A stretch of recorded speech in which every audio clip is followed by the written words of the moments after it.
Hello everybody, welcome back to Mr. Davis Reads. Reading A Boy Called Christmas. If you remember yesterday, Nicholas had been accepted into the council for Elfhelm and they decided he had to be called Father. They changed his name to Father Christmas. So he's now called Father Christmas. So if you're sitting comfortably, I'll begin. Chapter 27, A Last Visit to Aunt Carlotta. The first thing Father Christmas did was to undo all the other things Father Vodal had done. Elves should be free to wear whatever tunic they like, he said. No green tunics and blue tunics and all that. Oh, and they can sit at whichever table they choose, and spickle dancing should be encouraged, and singing can be joyful again, and food be enjoyed. The elves of the Elf Council all agreed. And there should be joy and goodwill. Joy and goodwill? Said Mother Riri. Really? That's a bit controversial. Yes, maybe it is, but elves used to be happy, and they can be happy again. And then came a cry of joy and goodwill, and everyone was saying it. Well, not everyone, not solemn-faced Father Vodal, for instance, but even he managed a small smile. Yes, there was no mistaking it. The human boy had brought happiness back to Elfhelm, and happiness was there to stay. That evening, Nicholas climbed onto Blitzen's back and went on one last voyage. He wanted to see the house he had left behind. So they flew in a straight line, fast and quick, back to the cottage where he'd grown up.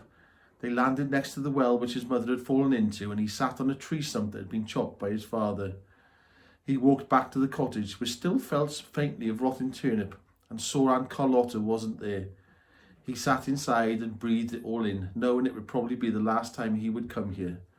Later, flying back, they saw Aunt Carlotta walking to Christina now Kapunki. As they flew overhead, she looked up, and Nicholas thought it would help her a great deal in her life if she could believe in magic. So he shouted at her from a great height, Aunt Carlotta, it's me, flying on a reindeer. I'm all right, but I won't be coming home again.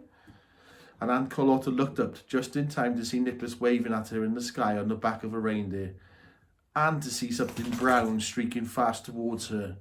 You see, while Nicholas wanted Aunt Carlotta to believe in magic, Blitzen had another idea, and he was bang on target too. The reindeer poo landed squarely on her head and covered her best town clothes. You rotten beasts! She screamed at the sky, clawing the stinking dark stuff off her face. But by then, Blitzen and Nicholas had disappeared back into the clouds. Chapter 28. How Father Christmas spent the next 10 years. Number 1. Eating gingerbread. Having spent his first 11 years knowing only mushroom soup, he spent the next 10 years eating the kind of food elves eat. Not only gingerbread, but cloudberry jam, blueberry buns, bilberry pie, sweet plum soup, chocolate, jelly and sweets. All the major elf food groups. There was always food to eat at any time of day. Number 2. Growing. He had grown very tall, double the height of the tallest of all elves, Father Vodal. Number 3. Talking to reindeer. He began to realise that reindeer have their own language. It wasn't a language using their mouths, but it was a language, and he liked nothing more than to go out and talk to them. They talked about the weather a lot. They had 17,563 words for moss, but only one for grass. They believed antlers explained the universe. They loved flying and thought humans were just elves that had gone wrong. Prancer was the most talkative and always told jokes. Donna was always full of compliments.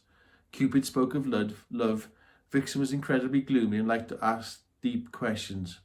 If a tree falls in a forest and no one sees it, does it really fall? Comet made no sense whatsoever, and Blitzen was always pretty quiet, but Nicholas liked his company best of all. Number 4. Working on his image. Obviously, Nicholas needed special clothes, as there wasn't an elf outfit in existence that he could fit into. So Mother Brer made his belt, black leather with a fancy silver buckle, and an elf called Shoehorn made his boots, and the village tailor, Father Lupin, made his clothes, which are the brightest red. Number 5. Wearing a hat. His father's hat, to be precise. Clean and fresh and alive with colour again. Number 6. Being jolly. Every day, not only did he wear his red and white outfit, complete with shiny black belt and boots, but he was determined to be as jolly as he could be, because the easiest way to make other people happy was to be happy yourself, or at least to act as if you were. That was how his mother had done it, and even his father too, once upon a time. Number 7. Writing. He wrote the 3 best-selling books of the decade in Elfhelm, selling over 27 copies of each. How to Be Jolly, the Father Christmas Guide to Happiness, Sleighcraft for Dummies, and The Reindeer Whisperer. Number 8, working. He worked hard as leader of the Elf Council. He opened nurseries and play parks, attended every boring meeting. He brokered a peace deal with the trolls and turned Elfhelm into a happy place of toys and speckle dancing once more. Number 9, remembering. He often thought of his father. He also thought of the human world he had left behind and felt sad that his fellow humans couldn't share the wonders of Elfhelm. He began to think gradually over the years about whether to take some of the goodness here, some of the magic, and spread it around the human world. Number 10, making friends.